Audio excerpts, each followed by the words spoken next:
All right, just another quick equipment update. I'm here putting an edger blade on this Echo edger here. I typically do that once a week before the start of the week just to make sure I have a fresh blade. I had been doing it, trying to get 2 weeks out of a blade, and even though the old blade isn't terribly worn down as far as the overall metal, I've found that it kind of curves at the edges a little bit. You see from the old one, it kind of bends at the edge a little bit, and what that does is it causes increased vibration, and it tends to try to bounce and skid kind of off the sidewalk. So I like to change them every week now and just get a fresh blade on there. Remember, it's backwards on an edger from the traditional tight and loosen, so it's righty loosey, lefty tighty. Some people don't know this. Years ago when I worked at Home Depot, a customer came in all complaining and all angry. My edger, I can't get my blade off. The edger blade won't come off. He was all pissed off, and I was like, "Did you?" And I looked at him, and he had his tool there with him. And I looked at it for 5 seconds. I grabbed a wrench from our tool section and took it off. And he goes, "How'd you do that?" I said, "It's lefty tighty, righty loosey, backwards." Oh, wild. It's amazing the things some people don't know. Anyway, I know I wanted to talk real quick about why. Some people have said, "Why did you buy this, battery-powered push mower here?" And my hand was kind of forced because I had some equipment issues last week. I mentioned in another video, I have two 21-inch mowers here, Exmark Commercial 21s, and this one here is my backup. And the reason it's my backup is the pull handle, the pull chain or whatever, it sometimes has a lot of resistance on it and it's difficult to start. Usually I can get, the day that I typically use that is Tuesdays. I have 2 afternoon yards that I do with it, and typically it's really good for those 2.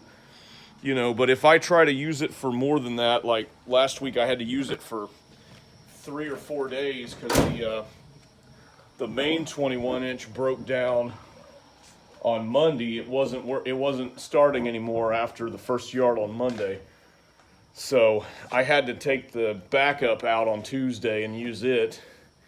And after a couple of, by the time, Wednesday afternoon rolled around, I was having to pull on that thing hard, and it's got more resistance. It's not as easy as the other one.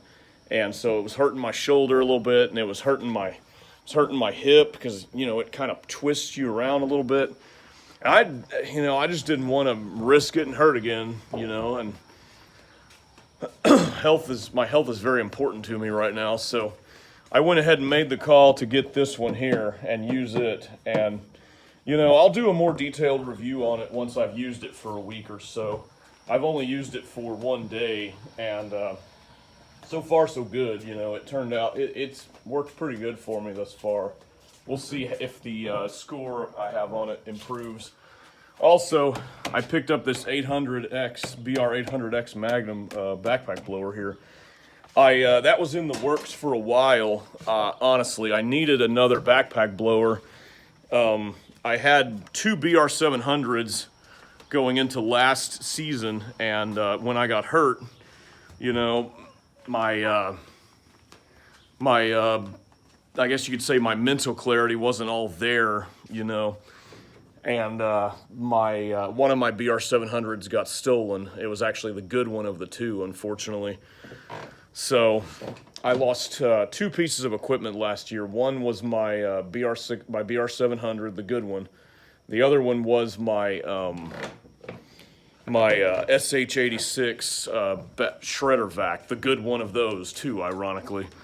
I had them stolen a couple months apart, or a couple weeks apart, I don't recall, but I still have that one, the backup one of those, which will be my main shredder vac moving forward.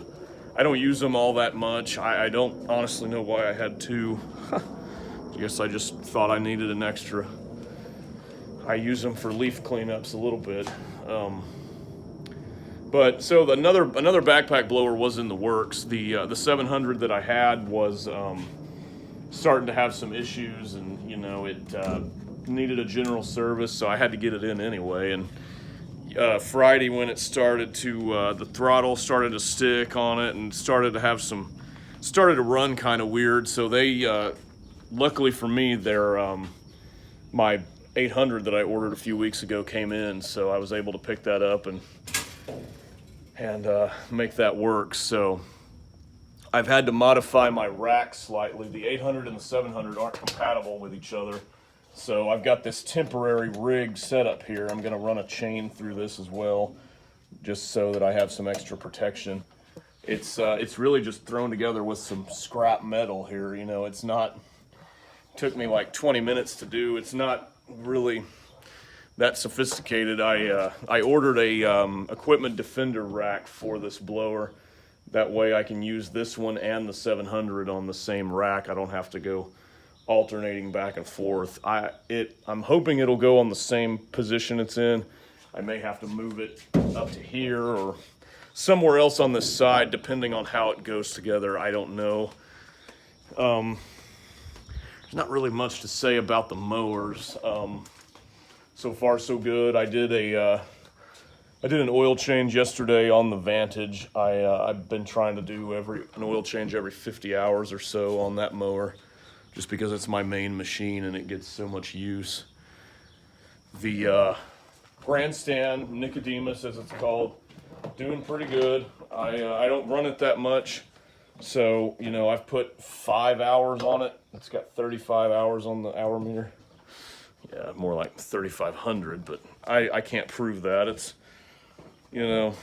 got 35 hours on the hour meter here, so we've used it a little. I try to take it out to St. Andrews and take it over to Grandma's and a few other little backup yards that I need to just get it some use on.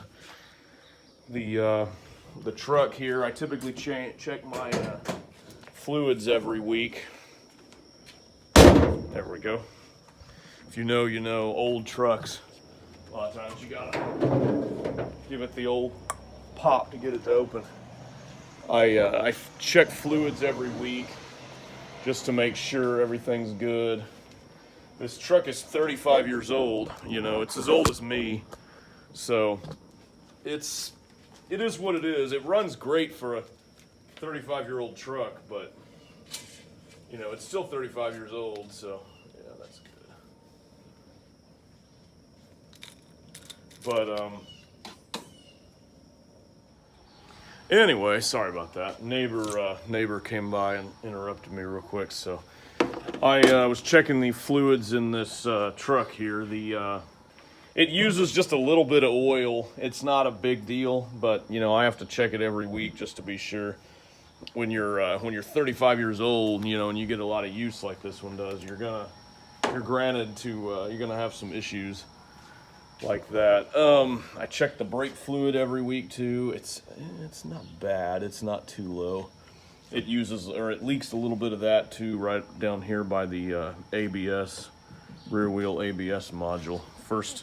First year that they had this, ironically, the ABS. So it's not too great on these, but what can you do, It's a really good truck, It's done really good for me. I don't know where I'd be without it. It's actually the longest owned vehicle I've had. I've had this truck since 2008. So, it's a long time to have one vehicle. Oh, let's check our power steering here and see. Use this light in here so I can see the fluid level and everything. Yeah. It's not too bad on power steering. We're good there. I probably need to change the spark plugs at some point, but it's not critical. Yeah, so anyway, that's another equipment update. I didn't plan on making another one so soon, but with the couple of little changes that came about, best to follow up on that, you know, and just give an idea what's going on. So anyway, that's it. Have a good day and see you later.